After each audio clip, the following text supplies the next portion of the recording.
जानवरों की अजीब हरकतें। Number 1, hippo. ऐसा माना जाता है कि हिप्पो का पूप सबसे खतरनाक होता है और इसकी पूप सबसे ज्यादा जहरीली होती है। हिप्पो जब पूप करते हैं तो अपने पूंछ से काफी दूर तक अपनी पूप का छिड़काव करते हैं, जिससे कि वह फीमेल हिप्पो को आकर्षित कर सके। हिप्पो के पूप से तालाब या नदी के पानी में ऑक्सीजन की मात्रा कम हो जाती है, जिससे कि मछलियां मर जाती हैं।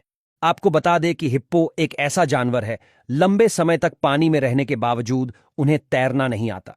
नंबर 2, मादा शेरनी। क्या आपको पता है माता शेरनी जब अपने बच्चों को जन्म देती है तो नरशेर को उनके बच्चों के पास नहीं आने देती। ऐसा शेरनियां इसलिए करती हैं क्योंकि श्री बहुत ही गुस्से वाला जानवर है। शेरनी को पता है कि अगर वह गुस्से में अपने बच्चों को पंजे से मार देते हैं तो उससे बच्चे की जान भी जा सकती है। शेरनी अपने बच्चों का बहुत अच्छे से ख्याल रखती है और उसे दौरान उनके बच्चों के पास कोई भी नहीं जा सकता।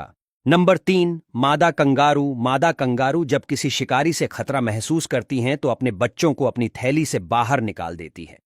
यह शिकारी का बच्चे से ध्यान भटकाने के लिए है और या फिर भागने में आसानी हो, इसलिए कठोर परिस्थितियों में जब संसाधन दुर्लभ होते हैं, एक मां कंगारू दूसरों का समर्थन करने के लिए अपने एक बच्चे की बलि भी दे देती है।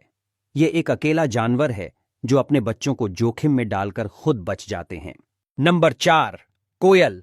यह सच है कि कोयल, जिन्हें कोयल भी कहा जाता है, अपना घोंसला स्वयं नहीं बनाती।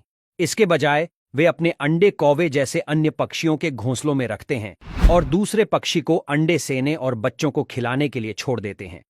इसे ब्रूड परजीवीवाद कहा जाता है। इस नस्ल की पक्षी को अपने बच्चों की परवाह नहीं होती। अगर कोई अन्य पक्षी उनके बच्चों को या अंडों को कुछ कर देती है तो कोयल को कुछ फर्क नहीं पड़ता। नंबर 5, हथनी। हथिनी अपने बच्चों को जन्म देने के बाद ही तुरंत उसे बच्चों को मिट्टी में लौटाकर मिट्टी से गंदा कर देती है। ये ऐसा इसलिए करती है क्योंकि बच्चों को जन्म देने के समय बहुत सारा मलमूत्र और खून बढ़ा देती है, जिससे कि उसकी स्मेल से अन्य जानवर सक्रिय हो जाते हैं और आसानी से बच्चे को ढूंढ सकते हैं। इसलिए वह अपने बच्चों को मिट्टी से गंदा करती है। हाथी के बच्चे लगभग अंधे पैदा होते हैं और हर चीज के लिए अपनी मां और सूंड पर निर्भर रहते हैं। माताएं आमतौर पर अपने बच्चों को 4 से 6 साल तक पालती है। नंबर 6, जुगनू। जुगनू अपनी रोशनी से अपने साथी को आकर्षित करने के लिए संकेतों को आगे पीछे फ्लैश करते हैं। मादा जुगनू अपने साथी का चयन इस आधार पर करती हैं कि उन्हें अपने प्रेमी की चमक कितनी पसंद है। ज्यादा फ्लैश और तीव्रता को बहुत आकर्षक माना जाता है। प्रभावित फीमेल जुगनू रुचि दर्शाने के लिए प्रदर्शन कर रहे मेल जुगनू की ओर देखती है। नंबर 7, पांडा। जू के कर्मचारियों का कहना है कि पंडास को संभालना काफी मुश्किल होता है क्योंकि वह इतने बेवकूफ होते हैं कि वह अपने आप को ही मार लेते हैं। जैसे कि आप वीडियो में इनकी हरकतें देख सकते हैं कि कैसे इतनी ऊंचाई से पांडा अपने आप को गिरा लेते हैं।